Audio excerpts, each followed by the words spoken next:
Hello, this is a Welmar A2 upright piano, 111 centimeters tall, made in 1982 and just come into stock. So we're assessing the piano and appreciating it, see what sort of work might need to improve it. Cosmetically it's reasonable but not perfect, and I'm just going to try and show up any defects that there are. You can see a slight patch there. It's showing up really well on this video. Doesn't look that bad live, and this one is definitely showing up, as you can see. Obviously something wet has been put on top of the piano, maybe plant or something like that. Recommend never to put water of any sort on top of a piano, anything that requires water, obviously. And there's a slight patch there. I don't know if you can pick that up. Apart from that, it's practically perfect. The key tops are certainly perfect, and both the sharps and the naturals. Although it's a shorter piano, it has the same legroom as, say, a Yamaha U3, and also the pedal height is lower than the average modern piano, so that's at 5 centimeters. So if you're a tall person, that's quite a lot of legroom. For tall people, we sourced this Kemble Oxford, which has 65 centimeters as opposed to the normal 61. So that's a lot more legroom, and the pedals are reasonably low too. Internally, the piano is in top condition with not that much use. We always look at the end of the hammers to see how much the piano has been used, and it's less than the amount we'd expect for the age of the piano. You can hardly see they're still rounded. You can see the indentation slightly there. That's very encouraging. It's got a British piano action made in Llanelli. We've seen a few pianos with that in before. I don't know much about the company though. If you are familiar with the company in Llanelli that made British actions, we'd be really grateful to find out more about them. On the left is a serial number of the piano. That dates it to 1982. They go 82, 83 for 1983, right up to 1986, and then it changes and has a 1 in the front. We don't buy the ones after 1986. We find the quality's gone down as well. So it's up to 1986 that we're interested in. And Harrods, that number correlates with selling it new, so we know we've got a list of Harrods numbers, and that tells us it was sold in Harrods in 1982. We notice there's some double bouncing on the sharps, particularly the naturals here. That feels fine played quietly, but played quietly you can feel a little bit of double bouncing. I'll show you what that looks like. So on the naturals it's almost double bouncing played quietly, but on the sharps you can definitely see it's hitting twice. That one particularly, you can see it's actually here it hitting twice. Using this action model, I'm going to try and explain the main cause of double bouncing. It's related to this jack not pulling out properly. Now, as you can see, normally if the key is pressed down, then the jack pulls out. And when it hits the button, the jack pulls out. So that button causes the jack to pull out. So now I've de-adjusted this button so that the hammer won't come off the string. Let's try it. And you can see now it's hitting the wood, I know, but it's representing a string, and it's not coming off at all. Now as I adjust it, turn it down, then we can see it will start to come off. There we are. We don't want it too close to comfort. If we have it too close, like this for instance, then it might not come off properly. So we just want to de-adjust it a little bit more, give it a bit of leeway so that we can, with a bit of margin of safety, shall we say, another half a turn. So assuming the let-off is adjusted properly, there are two other adjustments. I mentioned this one in a video recently just to show you the main adjustment very often on a piano, and when I was a child I was playing on a piano that wasn't adjusted properly, is this capstan. So there's a gap there, and we'll just de-adjust that gap, and then you'll see that it also will start bouncing. So I've de-adjusted the capstan, and now there's a gap here, and as we'll see, it'll tend to double hit. There we are, you can see it's tending to double hit, and so it might be that the capstan needs adjusting. So with the jack tight against the hammer, if it's still double bouncing, then it'll be the key dip that's the problem. I was just going to make this key dip less, so it should be between 10 and 11 millimeters is normal. Digital pianos tend to be 11 millimeters of depth, and acoustic can be between 10 and 11 normally. Digital can be more than 11 too. Here are three different digital action models, and we can see with this one the key dip is almost exactly 11 millimeters, and this one exactly 11 millimeters too, and this one is more than 11 millimeters, more like 12. So I've added 1.5 millimeters here by putting this card on top, and we'll see that it now doesn't function properly. You see, it's double hitting.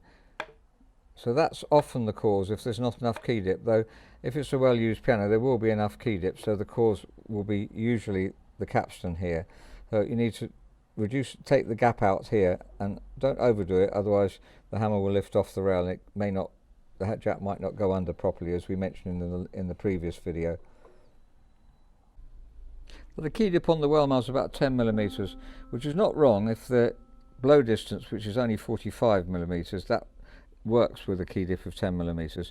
I prefer a slightly deeper key dip, particularly as people who are trying digital pianos all the time, finding the keys go down further. That 10.5 would be ideal for this one, I think. Here's 11 millimeters, and that's quite a lot greater, as you can see. That's 1 millimeter more. Let's just check the sharps. The sharps are worse, and they should be 12 millimeters height, which is about right. But if we turn this upside down, they should go down and leave only 2 millimeters clearance. Well, it doesn't have to be. It really is a question of the technician deciding what it should be. If it feels good, basically it's got to feel good. It can vary slightly. This is about 4, I think. I'd like it to be less than that, so we're going to take some felt out below, and it will go down further, and then the problem with the double bouncing will be solved.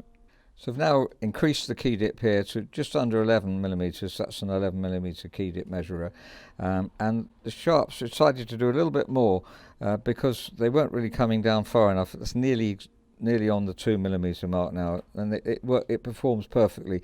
The main thing is the performance rather than the exact measurement. So if we have a look at these two and compare it with the ones next to it, you can see clearly that one particularly is double bouncing, and the sharp, maybe we just adjust the let off slightly as well, and then that'll make that perform perfectly. So just a minimal adjustment on the let off and it's performing perfectly. Now if you take the bottom panel off the piano, you will often find the A2 written here, or A2W. It's not here on this frame. But if you take out the bottom keys on the piano, you often find an Action Maker's label, and in this case it says A2, so that confirms it. Welmar pianos have the best tones of any modern piano. If you listen to the tone round here, this is the mid-treble where you're playing mostly. And the break point is excellent there. And down to the tenor. And the break point here.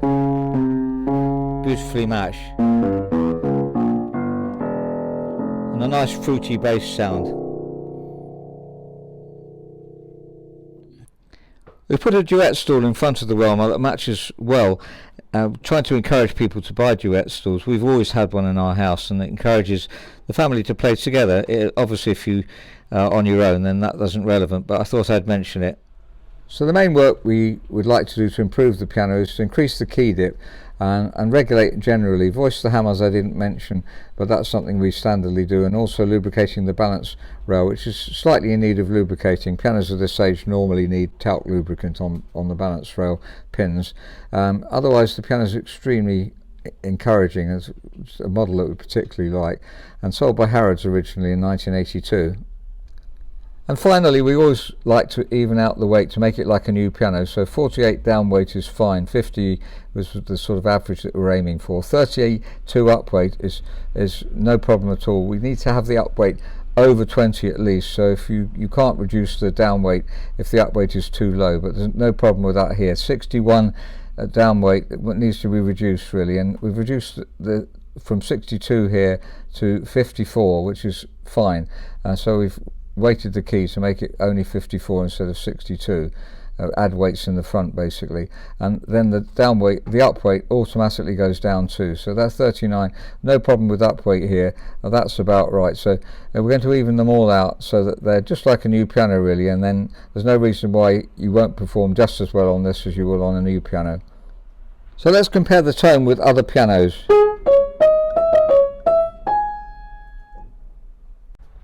Here's a similar size Yamaha made in 1973.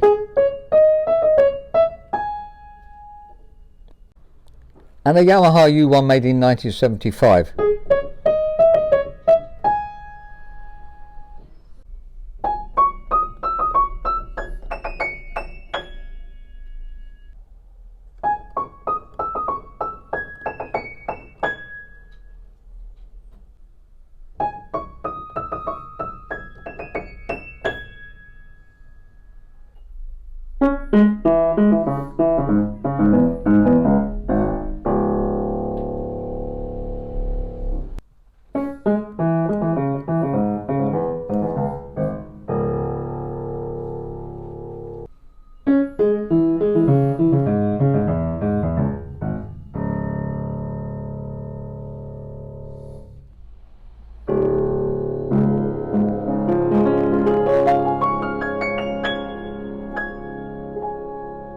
So that's the Welmar A2, 111 centimeters tall, made in 1982.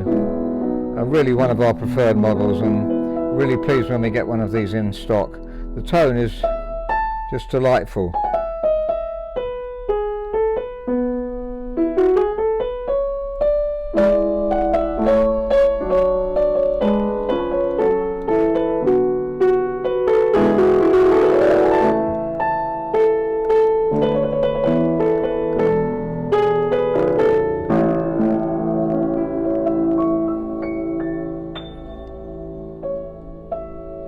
We don't buy all models of Welmar, by the way. It's just a few models that we're particularly interested in, and the A2 is one of them. Made up to 1986. We tend not to buy Welmars later than that. Maybe if I've tried one out, we may occasionally buy one, but most Welmars, not to 1985 really. And older Welmars are excellent pianos too, though they may have been worn a lot more, so that's an issue. We need to try them out first to see if they're not too much wear on them. So thank you very much for listening. If you're interested in the piano, please write to robertspianos@gmail.com.